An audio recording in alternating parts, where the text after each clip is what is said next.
بسم اللہ الرحمن الرحیم۔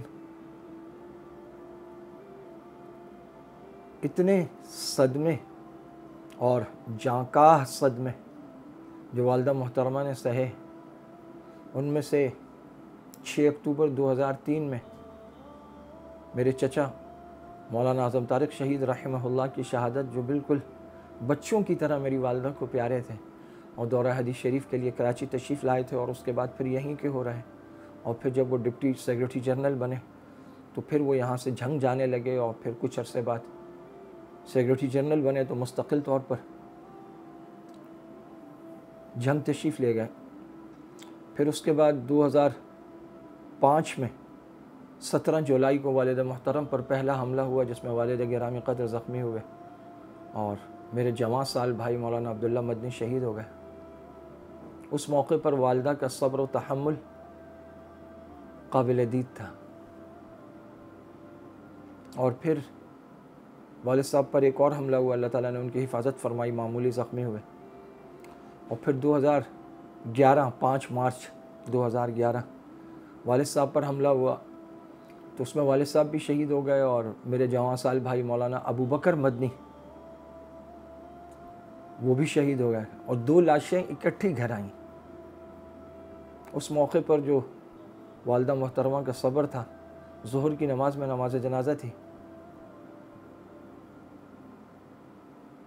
تو جب میتیں اٹھانے ہم گھر گئے تو مجھے کسی نے اشارہ کیا کہ ابھی مت اٹھاؤ، والدہ دیکھ رہی ہیں۔ تو میں والدہ کے پاس گیا، میں نے ان کے کان میں کہا کہ امی جی لے جائیں۔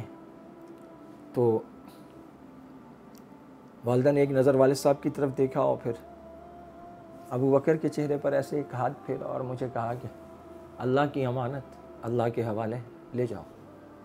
بڑا صبر،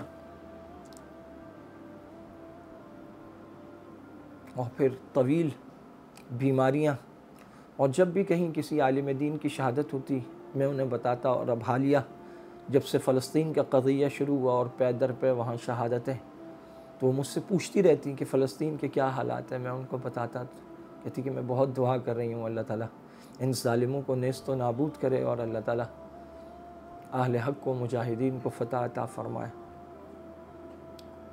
اور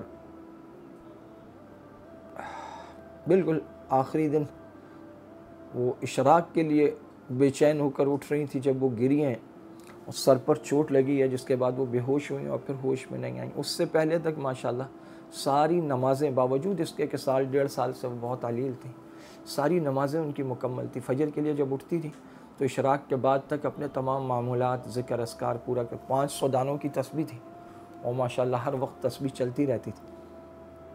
مناجات مقبول، ذریعۃ الوصول الی جناب الرسول، سب ان کے پاس تھی، اور روزانہ اس کی ایک منزل وہ پڑھتی تھی۔ اب ایسی خواتین کم رہ گئی ہیں گھروں میں جن کی نمازیں پوری ہیں، جو قرآن پڑھنے والی ہیں، جو ذکر اذکار کرنے والی ہیں۔ اللہ تعالیٰ ہم سب کو ان کے نقش قدم پر چلائے، ان کی مغفرت کاملہ فرمائے اور ان کے درجات کو بلند فرمائے۔